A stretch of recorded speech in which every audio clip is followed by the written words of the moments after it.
ఓం శుభంకర్యే నమః. మిథున రాశి వారికి డిసెంబర్ నెలలో గల గోచార ఫలితాలను తెలియచేస్తున్నాము. శ్రద్ధగా ఆలకించండి. ఈ రాశి వారికి ఈ మాసములో ఆనందదాయకమైనటువంటి విషయాలు చాలా జరుగుతాయి. గృహములో ఎవరికైతే కనుక వివాహము కాలేదో మిథున రాశి జాతకులకి అటువంటి వారికి వివాహ యోగ్యత కలుగుతుంది. కుజానుగ్రహము మిథున రాశి వారి మీద సంపూర్ణంగా ఉంటుంది. సంతాన విషయంలో కూడా చాలా సత్ఫలితాలని మిథున రాశి జాతకులు డిసెంబర్ మాసంలో పొందుతారు. అలాగే చిన్న చిన్న పరిహారాల ద్వారా ఎంతో గొప్ప విజయాన్ని మనం పొందవచ్చు. అలాగే చిన్న దానం చేయటం ద్వారా ఎంతో గొప్ప ఫలితాలని కూడా మనం పొందవచ్చు. ఎవరైతే కనుక మిథున రాశి జాతకులు వ్యాపారము సరిగ్గా సాగట్లేదు, సంపాదన వచ్చినట్టుగా ఖర్చు అయిపోతుంది, ఆర్థిక పరంగా ఎదుగుదల లేదు అనుకుంటారో అటువంటి వారికి ఒక అద్భుతమైనటువంటి రెమెడీని ఆఖరిలో చెప్తాము. తప్పనిసరిగా వినండి. ఇక ఉద్యోగస్తులు వ్యాపారవేత్తల విషయాల్లో కూడా చాలా మంచి సత్ఫలితాలని మిథున రాశి వారికి డిసెంబర్ మాసంలో పొందుటకు సిద్ధంగా ఉండండి. ఏది ఎలా వచ్చి మన మీద పడుతుందో తెలియదు. అది మంచైనా చెడైనా దేనిని మనం ఆపలేం. ముఖ్యంగా కాలము కర్మ ఈ రెండింటినీ కూడా మనము అధిగమించి జీవనం గడపలేం. కాలాన్ని మనం ఆపలేం, మనకి రాసి ఉన్నటువంటి కర్మని కూడా మనం ఆపలేం. కానీ బయట ఎండ బాగా ఉందనుకోండి, కాలమాన పరిస్థితుల్లో ఎక్కడైనా మనకు ఒక చిన్న షెడ్డు దొరుకుతుంది నెత్తి దాచుకుంటాను. వర్షం పడుతున్నా అంతే. తప్ప ఆ వర్షములో ఆ వర్షానికి ఉన్నటువంటి ఆ ఎండకి ఉన్నటువంటి తాపాన్ని మనం పొందాల్సిందే. ఎంత ఏసీలు వేసుకున్నా, ఎంత మనము దాక్కున్నా బయట వర్షం పడుతుంటే మనకి లోపల తెలుస్తుంది. ప్రకృతి మనకి ఏదో ఒక రూపంగా ఎంత లోపల ఉన్నా మనకి తెలియపరుస్తుంది. కాలం చల్లబడటము, లేకపోతే నీళ్లు ఇంట్లో పడటము, ఏదో ఒక రకంగా ఆ వాతావరణాన్ని మనము ఆస్వాదించగలుగుతాం. అలాగే కర్మ కూడా మనం చేసేటువంటి చిన్న చిన్న దానములు, పూజలు, యజ్ఞముల వల్ల వాటి విపరీతమైనటువంటి ధోరణి మనం తప్పించుకుంటాం.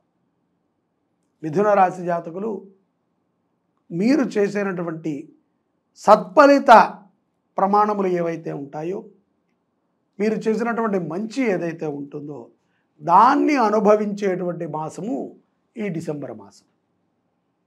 డిసెంబర్ మాసంలో ఆర్థిక పరముగా కూడా ఉద్యోగస్తులు, వ్యాపారస్తులు, చిరు వ్యాపారవేత్తలు అందరూ కూడా ఆనందదాయకంగానే ఉంటారు.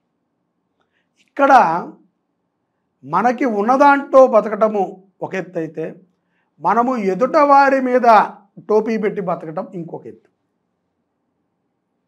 నాకు తెలిసి మిథున రాశిలో అలా ఎవరూ లేకపోతే మీరు ఈ విషయాన్ని పెద్దగా పట్టించుకోక్కర్లేదు. మీ అంతరాత్మకి తెలుసు, ఎదుట వారిని మోసం చేసి బతుకుతున్నాం, ఇక్కడ ఇలాగే బతకాలి, లేదంటే బతకలేము అనే విధంగా చాలామంది అనుకుంటూ ఉంటాం. కానీ ధర్మంగా నిజాయితీగా మనం బతకగలిగితే ఎప్పటికైనా విజయం మనకు సొంతమవుతుంది. అధర్మంగా గనక మనము మన జీవనాన్ని గడుపుతూ ఉంటే ఎప్పటికైనా ఆ పాపాన్ని కూడా మనం అనుభవించక తప్పదు. సూర్యచంద్రుల ఇద్దరిని కూడా మనం దర్శనం చేస్తూ ఉంటాం. చంద్రప్రభావం చంద్రుడికి ఉంటుంది, సూర్యప్రభావం సూర్యుడికి ఉంటుంది. ఒకటే నీరు, దానిని బాగా కాస్తే వేడి నీళ్ళు అవుతాయి. మంచిగా తీసుకెళ్ళి డీప్ ఫ్రిడ్జ్లో పెట్టామంటే ఐస్ గడ్డ అవుతుంది. నీటికి ఉండేటువంటిది ఒకటే. అలాగే కర్మ, మనము చేసేటువంటి కర్మల్లో కొన్ని కర్మలు సత్కర్మలు ఉంటాయి, కొన్ని కర్మలు దుష్కర్మలు ఉంటాయి. ఎదుట వారిని మోసం చేసి మనం బతకటం అంటే స్వార్థము. అటువంటి ఆలోచనలని మిథున రాశి వారు చేయకండి.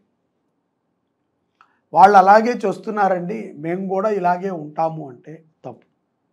ఓపిక, నిదానము, ఆలోచన వీటిని చేయండి. మనము చేసేటువంటి మంచైనా చెడైనా మనతో పోదు, అవి మనం అనుభవిస్తాము.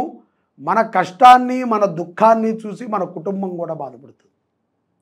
మన ఆనందాన్ని మన సంతోషాన్ని చూసి అప్పుడు కూడా కుటుంబం ఆనందపడుతుంది. కొన్ని కుటుంబాలు బాధపడతాయి. అయినప్పటికీ ఆనందమైతే మనకే సొంతం, కష్టం మాత్రం మన అందరి మీద తోస్తాం. నీ వల్లే కలిగింది, నువ్వు ఇలా చేసావని. ఏదైనా విజయం వస్తే ఇది నాదే అనేటువంటి ఒక గర్వం ఉంటుంది. అటువంటి ఆలోచనల్ని మిథున రాశి వారు చేయకూడదు. ముఖ్యంగా విదేశాలలో ఉన్నటువంటి వారు.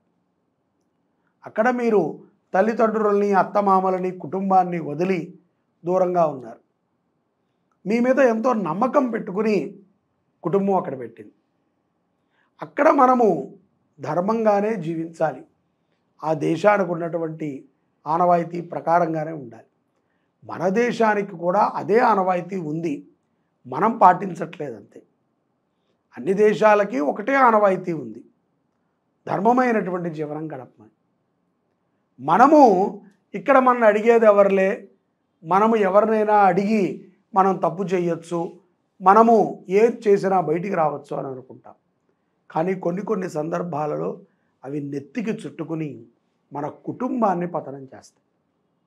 కాబట్టి అటువంటి ఆలోచనలను చేయకపోతే చాలా ఉత్తమమైనటువంటి స్థితికి మిథున రాశి జాతకులు చేరుకుంటారు. ఇక విద్యార్థులు కూడా ఏదో ఒక రకంగా పాస్ అయిపోదాము అని అనుకోకుండా కష్టపడి చదవండి. చదువుకుంటే భవిష్యత్ తరాలకి, రానున్నటువంటి సమాజములో ఉపద్రవాలకి వాటిని ఆపగలిగినటువంటి స్థితిలో మీరు ఉంటారు. భవిష్యత్తులో వచ్చేటువంటి తరాలకి ఆదర్శప్రాయంగా ఉంటారు. చెడ్డవాడు కూడా ఆదర్శమే ఇవాళ రేపట్లో సమాజంలో, కానీ మంచివాడిగా ఆదర్శంగా ఉంటారు. గురుధ్యానము ఎక్కువ చేయండి పిల్లలు. చదువుకునే పిల్లలు గురువుని ఎక్కువ ధ్యానము చేయండి, దత్తాత్రేయుల వారిని. గురువు అంటే ఒకరే, దత్తాత్రేయుల వారు.